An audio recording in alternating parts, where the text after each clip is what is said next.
Assalamualaikum warahmatullahi wabarakatuh. Terima kasih sudah bergabung di kelas online Bapak. Hari ini kita akan melanjutkan materi terkait dengan KD 38 yaitu Narrative Text. Nah, di kesempatan kali ini Bapak di sini ada satu materi yang kebetulan juga diambil dari Kuiper School. Nah, di sini ada sekitar 11 atau 12 halaman yang nanti Anda bisa download dari WhatsApp ya, dari grup kita. Nah, seperti halnya ketika awal-awal kita belajar tentang naratif teks, tentu saja Bapak akan memulai dengan beberapa pertanyaan, kemudian tujuan pembelajarannya, dan tujuan pembelajaran hari ini ada 4, Anda bisa lihat sendiri di layar ya. Memahami fungsi, memahami makna, mengidentifikasi informasi spesifik, memahami struktur teks naratif. Nah, pertanyaan-pertanyaan berikutnya Anda bisa baca, bisa pahami sendiri, dan tentu saja, nah, di sini ada gambar, ada 4 gambar sebenarnya di sini, ya. Nah, gambar yang pertama nih ada ditulisin judulnya, Kancil mencuri ketimun. Gambar yang kedua ada timun mas, ya, oke. Ini udah tahu ceritanya ya. Kemudian ada Hansel and Gretel. Nah, ini sangat uh, menarik juga ceritanya. Nah, yang mau kita pahami hari ini dalam pembelajaran kita hari ini adalah tentang gadis ini dan serigala ini. Nah, apa sebenarnya cerita dari ini? Karena kebetulan yang 3 lagi ada judulnya, sementara yang satu ini tidak ada. Nah, jadi apa? Mau kita lihat? Kita lihat dulu di bawah. Oh, ternyata judulnya adalah Little Red Riding Hood. Nah, mari kita baca ya. Little Red Riding Hood. One day, Little Red Riding Hood's mother said to her, "Take this basket of goodies to your grandma's cottage, but don't talk to strangers on the way." Promising not to, Little Red Riding Hood skipped off. On her way, she met the big bad wolf, who asked, "Where are you going, little girl?" "To my grandma's, Mr. Wolf," she answered. The big bad wolf then ran to her grandmother's cottage, much before Little Red Riding Hood, and knocked on the door. When Grandma opened the door, he locked her up in the cupboard. The wicked wolf then wore Grandma's clothes and lay on her bed, waiting for Little Red Riding Hood. When Little Red Riding Hood reached the cottage, she entered and went to Grandma's bedside. "My, what big eyes you have, Grandma!" she said in surprise. "All the better to see you with, my dear," replied the wolf. "My, what big ears you have, Grandma!" said Little Red Riding Hood. "All the better to hear you with, my dear," said the wolf. "What big teeth you have, Grandma!" said Little Red Riding Hood. "All the better to eat you with," growled the wolf, pouncing on her. Little Red Riding Hood screamed, and the woodcutters in the forest came running to the cottage. They beat the big bad wolf and rescued Grandma from the cupboard. Grandma hugged Little Red Riding Hood with joy. The big bad wolf ran away, never to be seen again. Little Red Riding Hood had learned her lesson and never spoke to strangers ever again. Nah, ini ceritanya ya. Baik, kita lanjutkan. Nah, yang mau kita perhatikan di sini adalah beberapa bagian. Di sini ada 3 paragraf, ya, 3 paragraf, dan 3 paragraf ini hanya punya satu plot ya, satu plot cerita, satu klimaks, kemudian ditutup dengan penyelesaian. Nah, mari kita lihat dulu terjemahannya. Suatu hari, Little Red Riding Hood's mother, ibunya dari Little Red Riding Hood, berkata padanya, nyanya maksudnya adalah Little Red Riding Hoodnya, "Bawalah keranjang berisi barang-barang ini atau benda-benda ini ke pondok." Jadi cottage itu pondok nenek. Dan jangan berbicara pada strangers, orang asing di perjalanan. Setelah berjanji tidak melakukan hal tersebut, Little Red Riding Hood berangkat. Jadi skip off-nya artinya berangkat. Dalam perjalanannya, dia bertemu dengan Big Bad Wolf yang bertanya, "Kemana engkau akan pergi, gadis kecil?" "Ke rumah nenek saya, Tuan Serigala." Ya,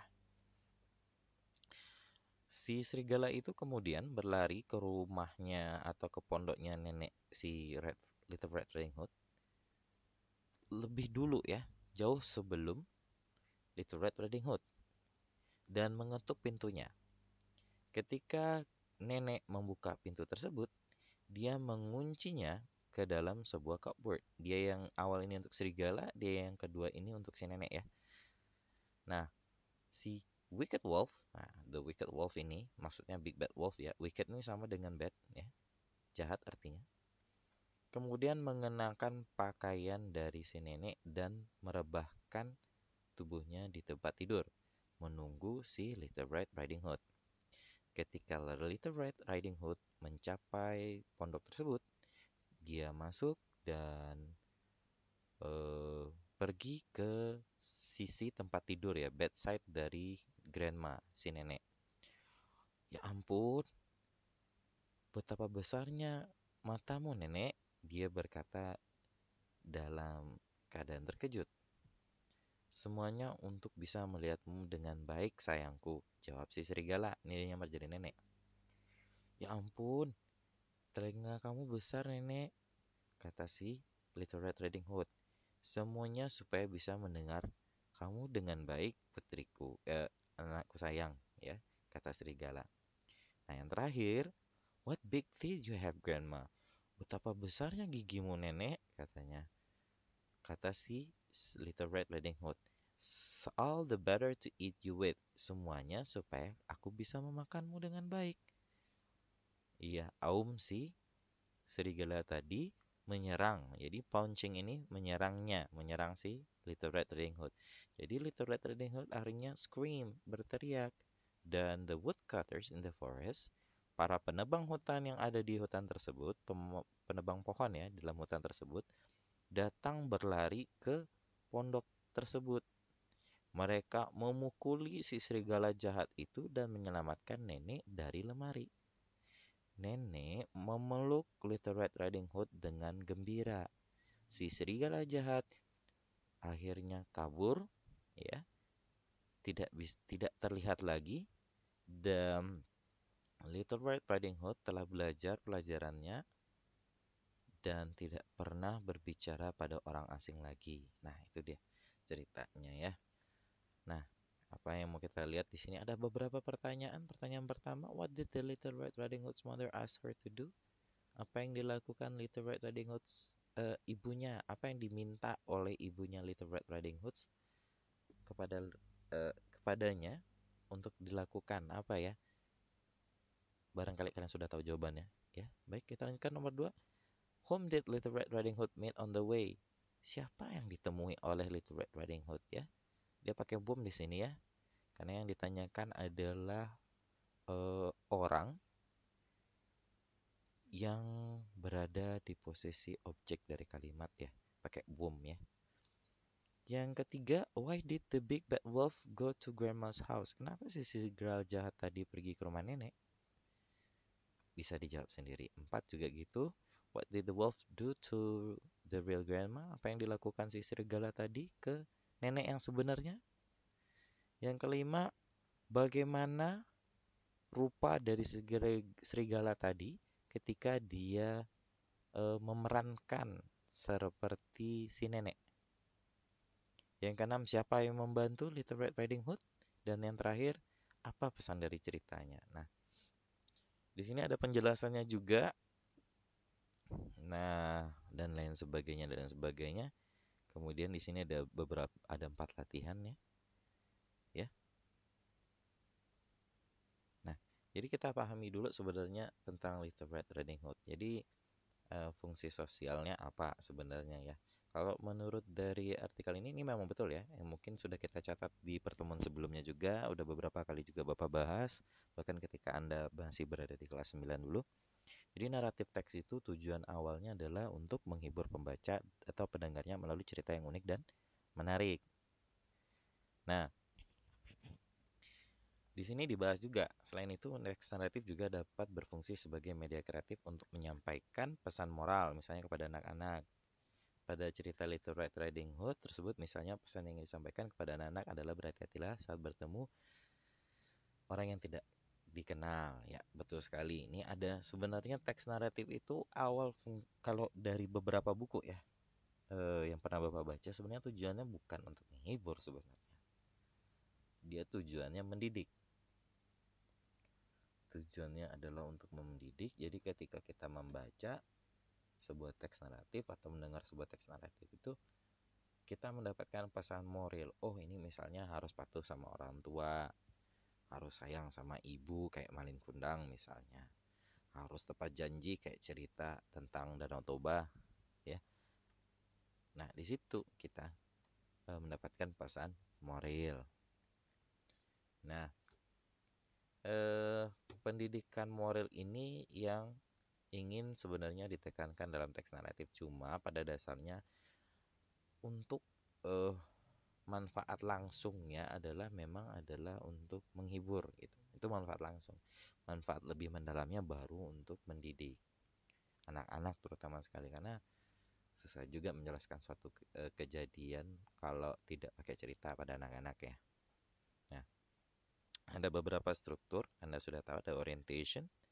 Nah, orientation itu fokus pada who, where, dan when, siapa, di mana, dan mengapa. Mengapa? Bukan ya? Apa ini? Kapan? Ya. Siapa? Fokusnya pada apa? Ada karakter yang baik dan karakter yang jahat atau buruk. Di mana? Misalnya in the middle of the wood, di tengah hutan, ya. Wood itu bisa dua makna ya. Nggak selalu kayu ya. Kalau in the middle of the wood, in the woods misalnya, itu artinya hutan, ya. Sebenarnya ini kekurangan S ya. Woods yang dimaksud karena hutan itu banyak pohon, jadi pakai S. Kemudian in Padang, at the jungle, thousand of kilometer from the city. Ini mungkin agak heran ya, kenapa dari tadi dibahas yang pertama tadi ceritanya Sumatera Barat, kemudian ini Padang ya, karena yang nulis ini sebenarnya ya kebetulan Bapak juga baru tahu juga ya. Ini kebetulan teman sebenarnya yang nulis. Teman waktu kuliah. Jadi kalau Anda masuk di Kuiper Video, Anda akan bertemu dengan eh, Kak Lydia Afrilita. Itu sebenarnya teman Bapak waktu kuliah. Bapak juga kaget waktu ngeliat videonya. Rasanya kenal nih orang. Pas nonton videonya, pas ya memperkenalkan diri, ternyata dia teman Lydia Afrilita ya.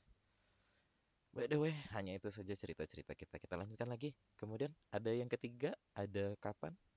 Ya, ada tulisan once upon a time, a long, long time ago. First of all, during the Majapahit period, hundreds of years ago, it so happened that, bla bla bla dan sebagainya. Ini fokusnya adalah kapan kejadian. Cuma perbedaan dengan historical recount adalah kalau di teks naratif ini sebenarnya eh, tidak ada waktu spesifik atau waktu kejadian pastinya.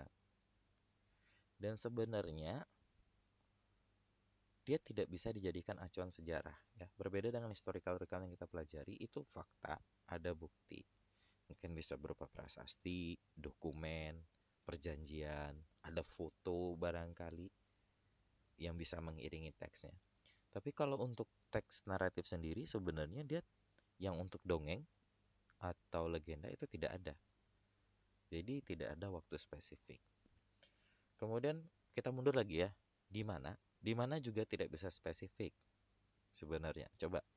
Kebetulan di Padang ini bisa ya, karena kebetulan kejadiannya di Pantai Air Manis Padang. Itu kalau waktu tempatnya kan spesifik, atau Danau Toba gitu ya, di Lake Tobanya.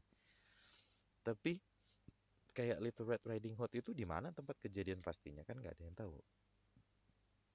Nah, jadi kita mencoba untuk memahami, yang dipahami itu sebenarnya utamanya adalah alur cerita dan pesan moral yang bisa kita tangkap. Tapi yang awal ini, yang orientation ini membantu kita untuk lebih mudah memahami uh, karakter atau tokoh yang terlibat, di mana dia dan kapan kejadiannya.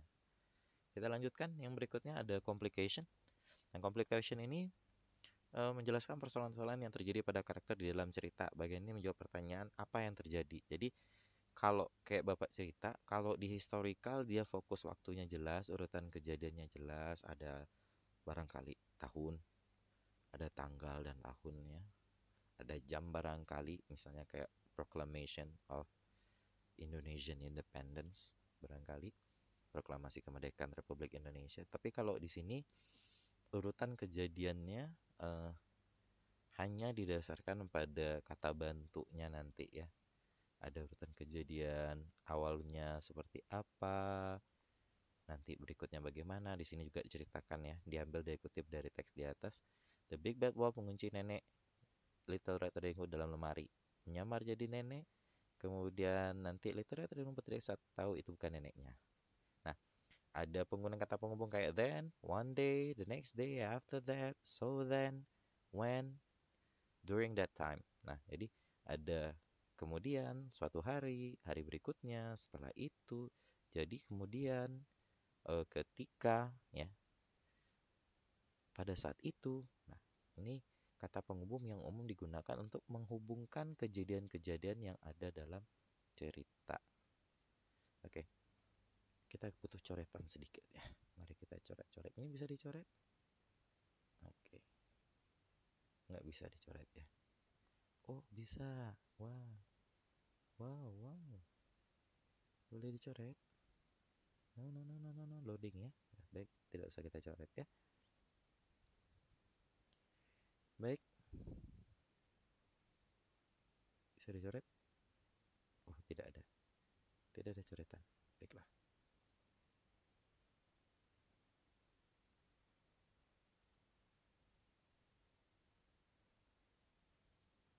Baik, tidak bisa dicoret, nggak usah.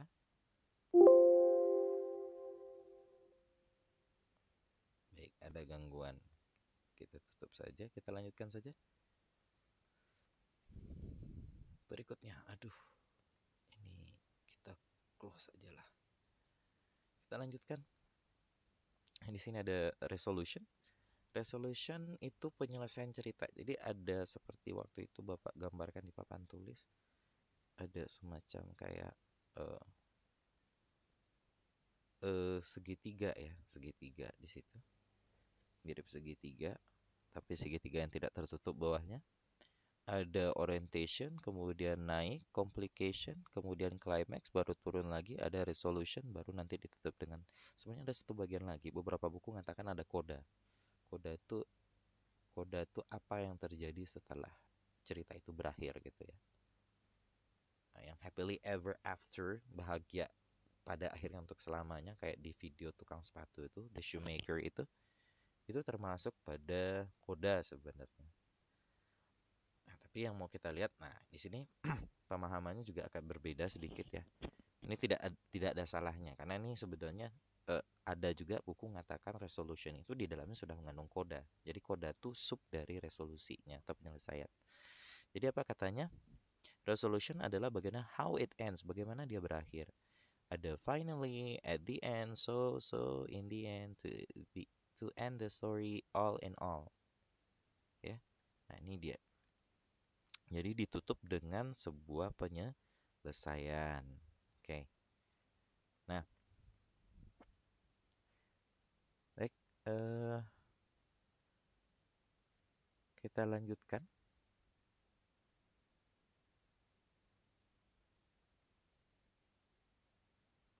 Di bagian kedua, setelah kita bicara soal struktur, ini ada fitur bahasa yang digunakan, ada direct and indirect speech. Jadi ada yang diboldkan di sini. Take this basket of goodies to your grandma's cottage, but don't talk to strange on the way. Kita lihat di sini ada tanda kutip, ya. Ini namanya kalimat langsung ya di bahasa Indonesia. Tapi kalau di bahasa Inggris kami nyebutnya disebut dengan direct speech namanya. Yes, direct speech. Diawali dengan dan diakhiri dengan tanda petik, diawali dengan huruf kapital, menggunakan koma ya, biasanya untuk memisahkan kalimat pengiring dan kalimat yang dipetik. Ya, ini tentu saja. Ya, oke. Nice. Kemudian nanti ada beberapa kalimat Eh,